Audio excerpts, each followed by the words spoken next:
ऐसा कहा था कि 20 जनवरी के बाद 30, 31 तक, 25 तक कुछ न कुछ बिहार में परिवर्तन होगा।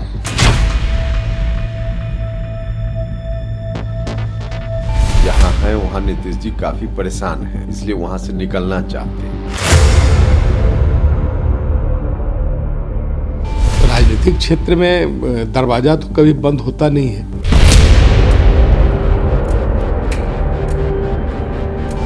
ये सब आधारहीन बातें हैं, नीतीश जी कहने जा रहे हैं। लगता है कि एनडीए में आएंगे, जो भी होगा हमको लगता है 2-3 रोज के अंदर हो जाएगा। नीतीश जी के बयानों को डिकोड करना ये पत्रकारों के लिए संभव है, मेरे लिए तो ये कम से कम संभव नहीं है।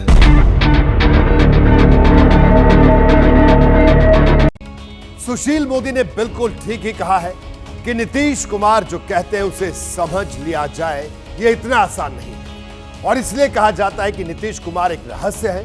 रहस्य इसलिए क्योंकि नीतीश के पाला बदलने वाली खबरें जिस माहौल में आई है उसके बाद ये समझ ही नहीं आ रहा कि नीतीश बाबू आखिर ऐसा क्यों कर रहे हैं। जेडीयू के कई नेताओं के पास भी इस बात का जवाब नहीं है। राजनीतिक गलियारे से लेकर घर घर तक बस इसी बात की चर्चा हो रही है कि भाई 3 दिन पहले तक तो सब कुछ ठीक था, फिर महागठबंधन के सुखी परिवार में अचानक गदर कैसे और क्यों मच गया। तो भारत की बात में अब मेरे साथ देखिए नीतीश नाम के रहस्य की पूरी कहानी।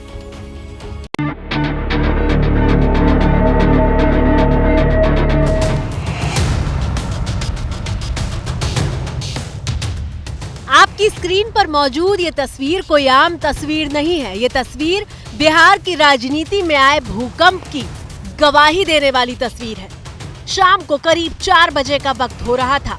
गणतंत्र दिवस के मौके पर बिहार के मुख्यमंत्री हाई टी के लिए राजभवन में मौजूद थे। नीतीश कुमार के ठीक बगल की कुर्सी खाली थी।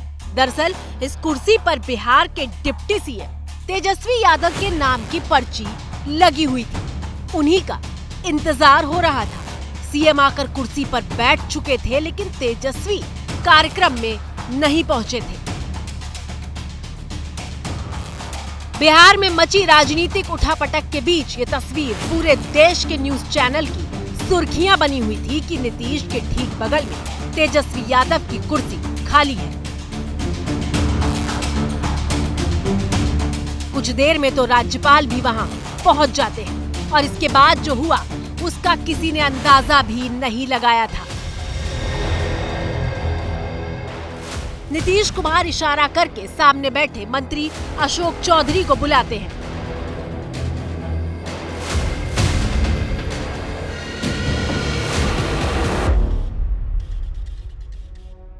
इशारों में नीतीश मैसेज दे देते हैं। अशोक चौधरी नीतीश के बगल वाली कुर्सी पर चस्पा तेजस्वी यादव के नाम की पर्ची को उखाड़ते हैं और फिर नीतीश के बगल में बैठ जाते हैं।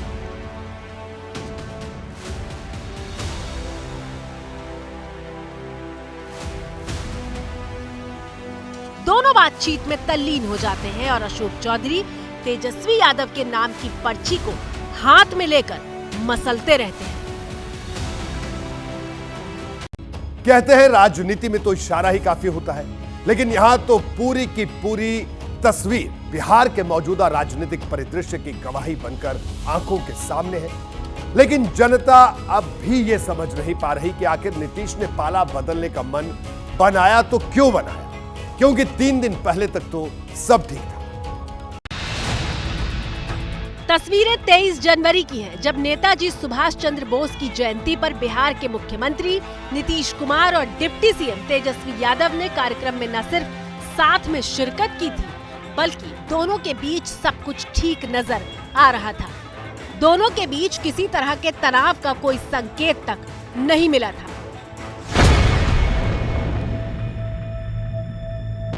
लेकिन इस तस्वीर के सिर्फ 24 घंटे बाद बिहार के पूर्व सीएम कर्पूरी ठाकुर की 100वीं जयंती पर नीतीश कुमार ने जिस तरह से परिवारवाद पर हमला किया, उसने बिहार की राजनीति को 180 डिग्री के एंगल पर मोड़ कर रख दिया। आजकल लोग परिवार का लोग कितना पढ़ता रहा करते रहता है, नेता बनता है।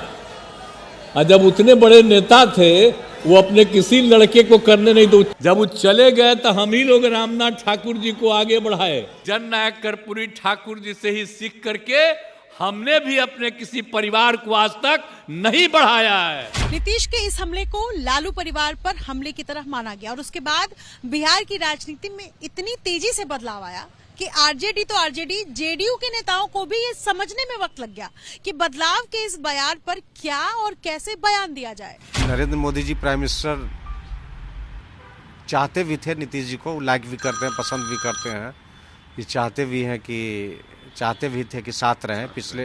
पिछले बार तो कुछ लोग यहाँ के नेताओं के कुछ गलतियों के चलते, कुछ बेवकूफ़ी के चलते ये टूटा। नीतीश जी आ जाएंगे तो 40 में 40 सीट यहाँ पे एनडीए जीतेगी। जो बीजेपी गठबंधन टूटने के बाद जेडीयू को पानी पी पी कर कोस रही थी, उसी पार्टी के विधायक नीतीश की वापसी के बाद जीत कितनी बड़ी होगी इसकी रूपरेखा पर बयान देने लगे। जबकि आरजेडी नीतीश कुमार से गुजारिश कर रही थी कि कृपया संशय के बादल साफ कर दें। हम तो गठबंधन के मुखिया माननीय नीतीश कुमार जी से ही आग्रह कर सकते हैं, इस कंफ्यूजन को दूर कर दें। ये जो गठबंधन को लेके संशय बना हुआ है, 9 अगस्त 22 को जब ये गठबंधन बना, उसकी बुनियाद की ईंट आदरणीय मुख्यमंत्री नीतीश जी, लालू जी और तेजस्वी जी ने रखी। मैं समझता हूँ माननीय मुख्यमंत्री जी भी टेलीविजन देख रहे होंगे, मुझे यकीन है इसका खंडन कर देंगे। यानी महागठबंधन को अब भी आस है, लेकिन तस्वीरें सब कह रही हैं। गणतंत्र दिवस यानी 26 जनवरी को आई तस्वीर देख लीजिए। नीतीश कुमार और डिप्टी सीएम तेजस्वी यादव गणतंत्र दिवस के कार्यक्रम में पहुंचे जरूर, लेकिन दोनों के बीच फासला साफ नजर आया। दोनों न सिर्फ दूर बैठे थे, बल्कि एक दूसरे की तरफ देख तक नहीं रहे थे। और अब नीतीश के बदले हुए रुख पर कांग्रेस उनको उनके पुराने बयानों की याद दिला रही है, जिसमें वो बीजेपी के साथ ना जाने की कस्में खाया करते थे। हम लोग तो सवाल ही नहीं पैदा होता है। मर जाना कबूल है, उनके साथ जाना हमको कभी कबूल नहीं है। ये अच्छी तरह जान लीजिए, समझ लीजिए, सब बोगस बात है। काहे के लिए बोल रहा है? इतना हिम्मत करके फिर मेहनत करके लाला करके हमको किया, हम काहे के लिए रहेंगे? हम तो विपक्षी दलों की एकता चाहते हैं, लेकिन हमको व्यक्तिगत कुछ नहीं चाहिए। और ऐसा नहीं है कि सिर्फ नीतीश बीजेपी के लिए अपनी नफरत बयां कर रहे थे, बीजेपी भी नीतीश के लिए अपने दरवाजे बंद ही बता रही थी।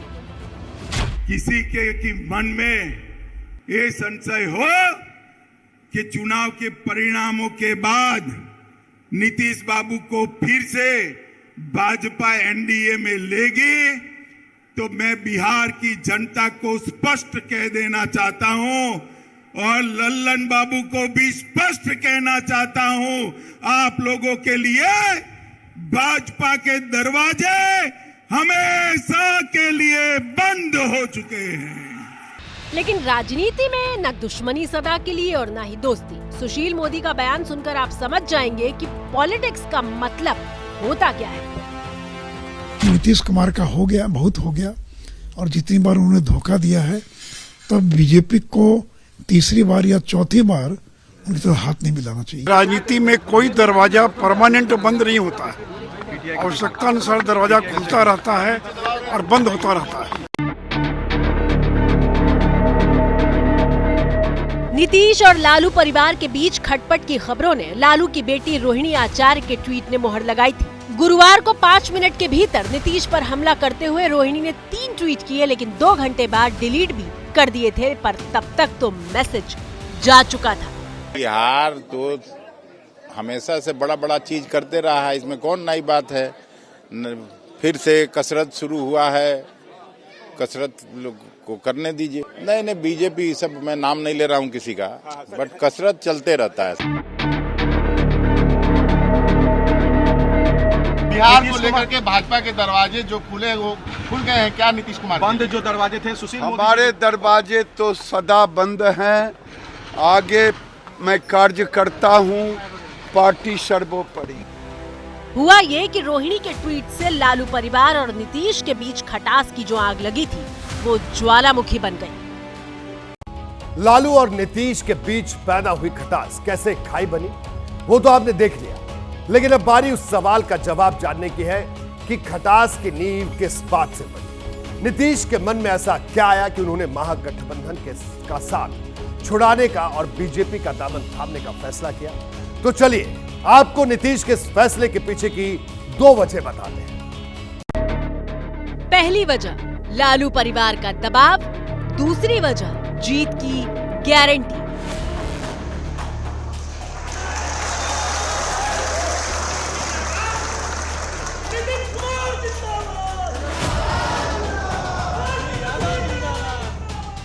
शुरुआत पहली वजह से करते हैं। तस्वीरें अगस्त 2022 की हैं, यानी करीब 1.25 साल पहले की, जब आरजेडी के साथ महागठबंधन करके नीतीश ने बिहार में सरकार बनाई थी।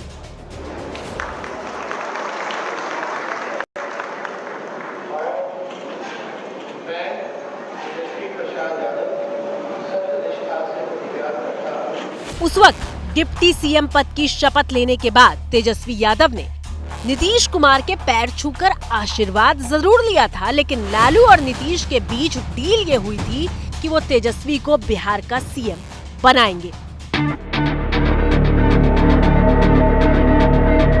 दरअसल साल 2022 में लालू और नीतीश के बीच डील के बीच में ये तय हुआ था कि कुछ समय के बाद नीतीश कुमार राष्ट्रीय राजनीति की ओर कदम बढ़ाएंगे और बिहार की सत्ता तेजस्वी यादव को सौंप देंगे। इसी डील के तहत सूत्र बताते हैं कि लालू यादव नीतीश कुमार पर तेजस्वी यादव को सीएम बनाने के लिए दबाव डाल रहे थे। इस बात में भी कोई शक नहीं कि इंडिया गठबंधन के बैनर तले नीतीश कुमार ने राष्ट्रीय पारी खेलने के लिए एड़ी चोटी का जोर लगाया। वो नीतीश ही थे जो सबको एकजुट कर रहे थे, लेकिन इंडिया गठबंधन में नीतीश की दाल नहीं गली और उनका नाम पीएम की दावेदारी के लिए आगे नहीं किया गया।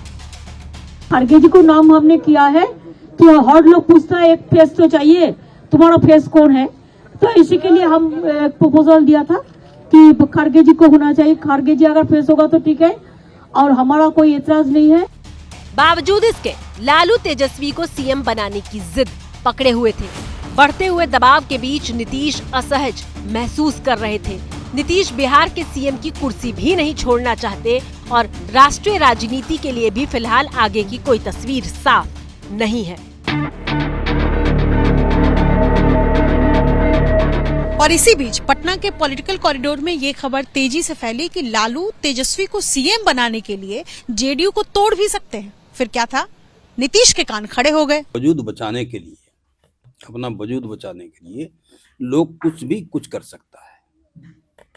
वजूद नहीं बच रहा था, इनका मान सम्मान नहीं हो रहा था, इनको भद्दियां गालियां दिया जाता था, फिर इनको मुख्यमंत्री बनना है। अभी बिहार सजने में देर है, तो बिहार को सजाना है, इसलिए नीतीश कुमार का मुख्यमंत्री बनना जरूरी है। मतलब मामला नीतीश कुमार के वजूद पर आ गया, जिसे बचाने के लिए नीतीश ने एक के बाद एक दांव चलना शुरू किए। पहले पार्टी अध्यक्ष से ललन सिंह को किनारे किया और फिर बीजेपी के साथ अपनी गोटी सेट की। तो नीतीश के पाला बदलने की पहली वजह आप जान चुके हैं और अब बारी है दूसरी वजह डिकोड करने की। नीतीश को जीत का विश्वास चाहिए था। नीतीश को इस बात की गारंटी चाहिए थी कि वो सत्ता में बने रहें और रामलला की प्राण प्रतिष्ठा के कार्यक्रम के बाद तो नीतीश हिल गए। पूरे देश में राम की लहर देखकर नीतीश कुमार को समझ में आ गया था कि लोकसभा चुनाव में बीजेपी को हरा पाना मुश्किल है। खुद जेडीयू के उम्मीदवार भी इसकी पुष्टि कर रहे हैं। घोषणा उन्होंने किया है तो हम उम्मीदवार हैं, निश्चित रूप से मैं उम्मीदवार रहूंगा ही। वो जो सीतामढ़ी सीट है आज के दिन में भी जेडीयू का ही है। लोगों का कहना है कि उसमें आप रहते महागठबंधन के साथ आप रहते तो शायद आप जीतते 2 लाख से, इसमें आप जीतिएगा 5 लाख से, ऐसा लोगों का कहना है। इसलिए मुझे नहीं लगता कि इसमें कोई फर्क पड़ना है। नीतीश कुमार के साथ आने में बीजेपी को फायदा होगा।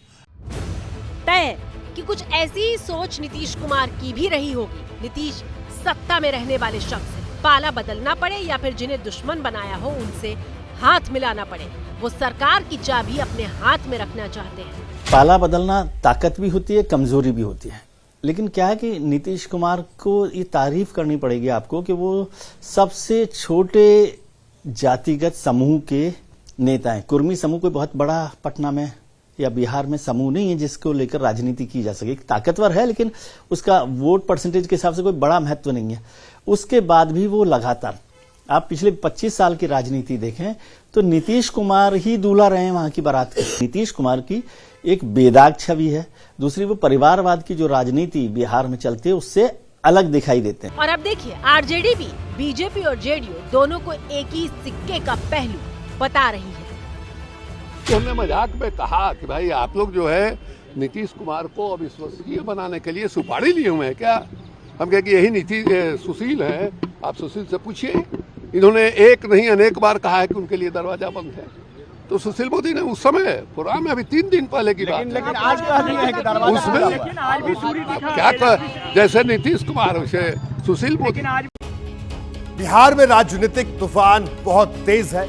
कल का दिन ये बताएगा कि किसके कदम लड़खड़ाते हैं और कौन इस तूफान में सधे कदमों के साथ खड़ा रह पाता है। भारत की बात में आज मेरे साथ इतना ही। मुझे इजाजत, नमस्कार।